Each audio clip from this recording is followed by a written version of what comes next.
I'm not Mitch Connor, and I don't like watching people killed, but luckily, you don't see anything in this video. I can't find a full version, but it's alleged to, ISIS is alleged to have blown the head off of this guy with a shotgun, okay, in a video. Pathetic, okay?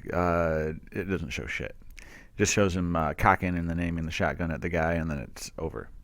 It's like 13 seconds. This has a little intro to it. I'm going to leave a link to this video, but I'm not going to show you shit. Not a damn thing. Alright.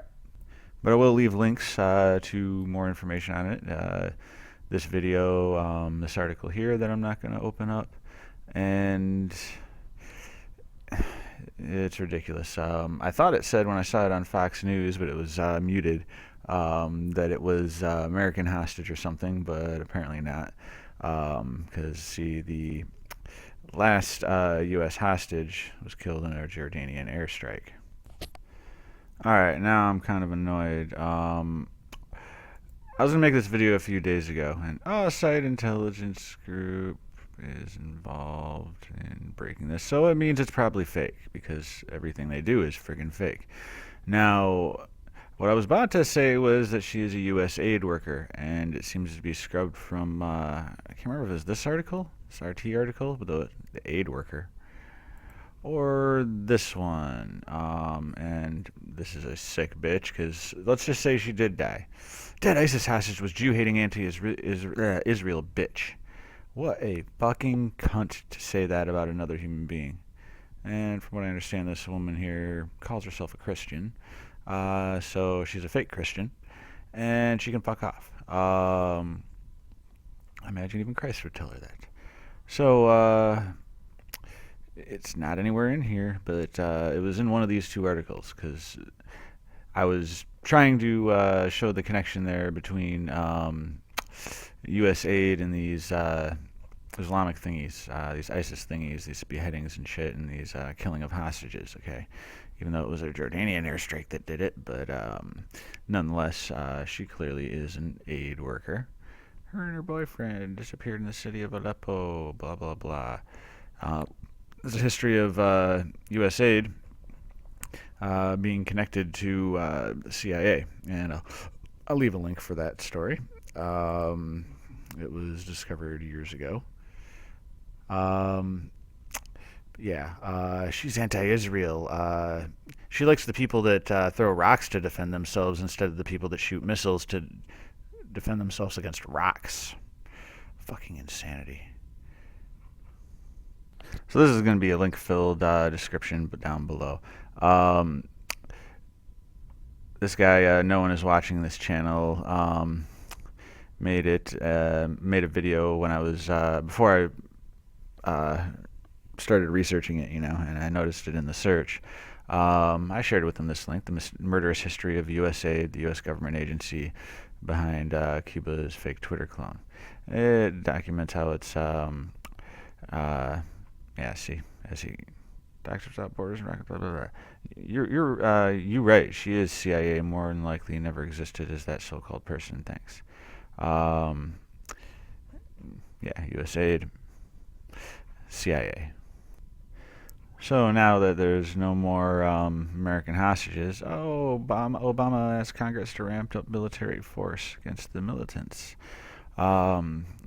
Wednesday morning, he submits his proposal, which asks for authorization of a continued military effort against the Islamic militants, including airstrikes and the limited use of ground troops in certain situations.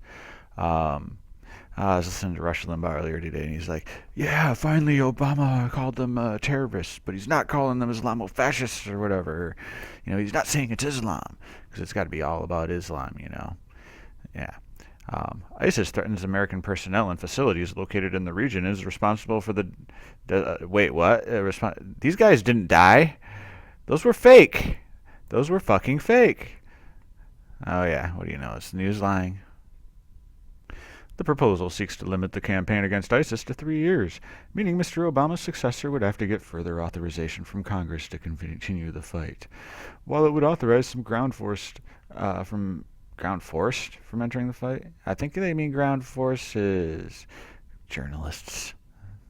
The proposal would not allow a large-scale ground combat operation like the controversial wars in Afghanistan and Iraq. He is asked to use ground forces in rescue missions and in intelligence gathering, writing that local forces rather than U.S. military forces should be deployed against ISIS in ground combat. Yeah, they've been doing that. Oh wait, no, it's all the same anyways with like the Free Syrian Army and shit. Oh, they're the moderate rebels. Bullshit. See, the real guys that we call ISIS, the real ones, not the Jihadi John bullshit beheading faggots, but the real ones. Now, they were trained by the United States. My God, I could leave a plethora of links down below. Probably won't leave them all because I've made videos and left links in previous videos. So anyway, oh, this is kind of funny. Even though we know it's a Jordanian airstrike, it's not immediately clear how Mrs. Mueller was killed, and they haven't yet authorized the military force. Okay. But this I find peculiar because, okay, USAID found in the search for this one. In fact, I'm pretty sure this one originally had it that she was in USAID, but for some reason this seems to be scrubbed now. Daily Stormer. Hell. USAID anywhere in here? I bet not. I bet not. I'm pretty quick at skimming. You can pause it if you want, but it's not in there. I don't know why. Oh yeah, here's no one is watching this channel's video. Doesn't make sense to me why that would even be highlighted in the search, even though it's not in the article at all, unless they are trying to cover up the fact that she was affiliated with a CIA-run company. Here's the article I'm going to link about the USAID and the CIA. I'm just going to highlight this paragraph. USAID grew out of programs like the Marshall Plan, but the agency itself wasn't established until 1961 under President Kennedy. Under Kennedy's reorganization, a police training program set up under President Eisenhower, the Office of Public Safety, was placed under USAID's authority. The OPS had been set up in 1957 to train friendly overseas police forces how to be more professional, more democratic, less corrupt, and more like us. But in reality, the OPS was essentially a CIA proxy, headed by an agent named Byron Engel. Its ranks covertly sprinkled with CIA spooks in hot spots across the globe. So, of course, that brings us full circle to the fake ISIS beheadings and stuff, okay? James Foley was working for USAID. Site Intelligence Group, Rita Katz, Mossad, CIA, okay? Connected. I've shown that in previous videos, so then well, I'm gonna link this video too by All About Perception, which was a pretty damn good one on the most recent fake killing of the Jordanian pilot and his burning alive. It was completely fake as hell. And in other related news, we're coming back to Charlie Hebdo, and I always forget her first name, Boumediene. Hayat Boumediene is France's most wanted woman after her husband, Amity Coulibaly, who was never positively identified to the public, killed a policewoman in Paris and then shot and killed 4 shoppers the following day at a kosher grocery store. The terror group's French-language magazine Dar al-Islam has published an interview that shows Boumediene is in the group's territory in Iraq. Oh yeah, by the way, there has been... You frickin' piece of crap, computer. There has been no independent confirmation regarding the authenticity of the interview. Duh. What do you know? Oh, God, where'd that picture of her go? Because, my God, that was just... There's no evidence. There's also a link to Sky News in this article. Tachyon Time Warp already covered this, and I'm going to try to remember to link his video in this, but I haven't even really opened up YouTube barely at all. Related, I didn't even have time to cover this. I wanted to make a video about it, but French soldiers attacked by a man with a knife in the city of Nice back on February 3rd, okay? And this just seems too coincidental. With all the fakery going on with the Hebdo shit. He had an identity card with the name Musa Coulibaly. Apparently they have a picture of it here. Most of it's blanked out, as you can see. Musa Coulibaly. He's a black dude. He kind of has big lips and kind of a big nose like his brother. but it's not as big, and he kind of makes me think he'd be kind of a small guy. I mean, I wish I could see some dimensions there. It would be kind of nice. I don't know, maybe Coulibaly, is a common name from with French black men with African ancestry, maybe not. I don't know. Here's ABC News article. Video. There's an article below. I'll leave the link, of course, for that too. It's a steel blade. Wait till you hear what he says about the blade.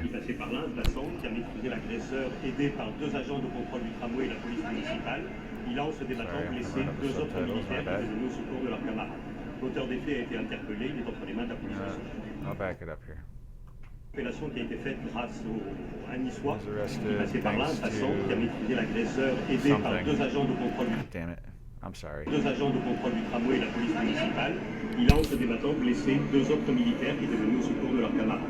L'auteur des faits a été interpellé, il est entre les mains de la police nationale. Look at that evidence. It's proof. I mean, yeah, maybe a little bit of red here, but it doesn't look like it's anything big. The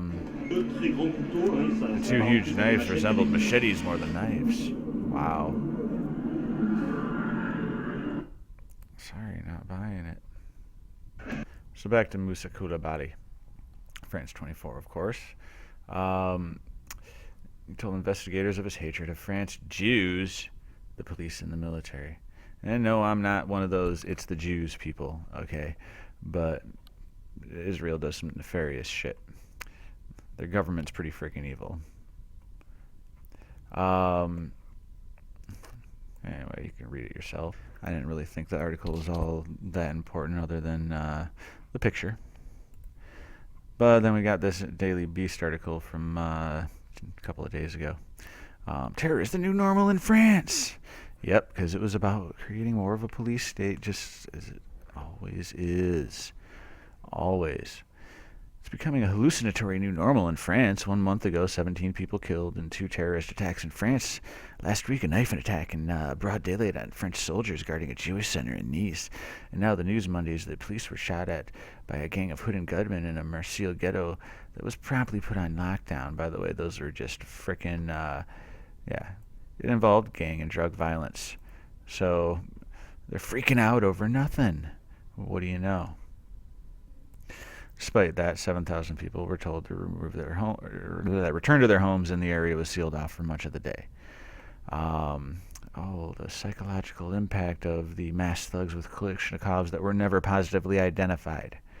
Okay. Tacky on time warp things. That one of them was Hayat Boumediene. Maybe he's right. Maybe he's not. Accidentally cut myself off there. No positive identification. But some French Jews are so scared that they're leaving France, which is a point others have made that somebody might have I can't remember who exactly said it, but somebody might have a really good point about part of this is to get Jews to go back to Israel. I don't know. But there seems some at least coincidental things that might point to that. Let's see if I can read the rest of this article really quick. It's really silly. Davis said the televised images of the Paris attackers in black ski masks, so similar to the now almost iconic symbol of the ISIS fighter with Kalashnikov brandished aloft, are haunting and add the sense of the terrorist as a modern-day boogeyman. A lot of these things are the ages of guys who watch violent video games. Oh my god. They're all of the gaming age, and ISIS fighters look like those characters, except they're real. They're real and they're in the middle. They look like fucking ninjas. What the fuck? Bullshit. And ninjas are cool. Ann Krogletsky, a professor of psychology at the University of Maryland and principal investigator at the school's National Center for the Study of Terrorism and the Response to Terrorism, said ISIS-inspired terrorist chic is frighteningly potent on many levels. New York City was dangerous in the 70s, but it was a different kind of fear than you see in France today. The powerful and graphic images of ISIS fighters in masks, they hide their faces in the rifles, working not only to scare people, but give disenfranchised young men in France a sense of empowerment. They may be more likely to dress and act out like them. It's got everything. Prostitution, drug trafficking, violence. It's a dangerous cocktail, and we saw evidence of that today. Fucking ludicrous. This article's fucking bullshit. Anyway, have a nice day.